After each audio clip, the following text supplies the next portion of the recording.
Au sommet de la pile. Au sommet de la pile, les coups de cœur littéraires de Pascal Farge.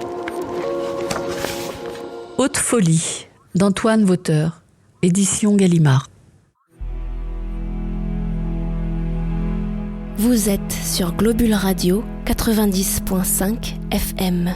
Ce roman, fort bien écrit, nous raconte Joseph. Sa vie sera tragique. Dès sa naissance, il sera surnommé le garçon du malheur. Ses parents disparaissent dans des conditions difficiles. Il se retrouve chez son oncle et sa tante, sans en connaître les vraies raisons. Tout lui est caché. Comment arriver à se construire après des secrets pareils ? On se retrouve dans un conte, un tableau. On est à la campagne. La vie y est dure, austère. Joseph est une force de la nature, courageux, taiseux, honnête, gentil, naïf, peut-être trop. Ce roman féroce, injuste, nous séduit par son écriture, lumineuse, extrêmement belle, poétique. Grâce à elle, on s'autorise à aimer ce roman passionnément, et on ne peut qu'aimer Joseph. Nous apprendrons toutes les vérités sur sa lignée. L'émotion est belle, le silence n'est pas vain, et c'est certain, ce livre vous habitera pendant longtemps. Une fois commencé, il est impossible à lâcher.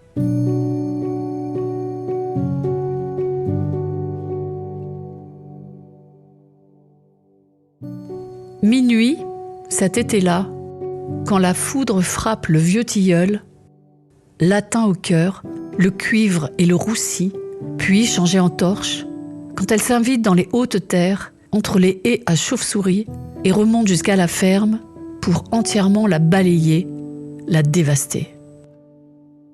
Blanche, sous les jurons de Gaspard, en train de cracher des seaux sur les stalles et les foins, sur les boiseries et les outils 10 fois rôtis déjà, Blanche, sa femme, quitte la ferme sans bruit, se ferait un chemin entre le Val et le replat vert où, se retournant, elle aperçoit la grange, les corymmes du pommier changés en brandebourgs et les poils de leurs bêtes dévastés, balayés.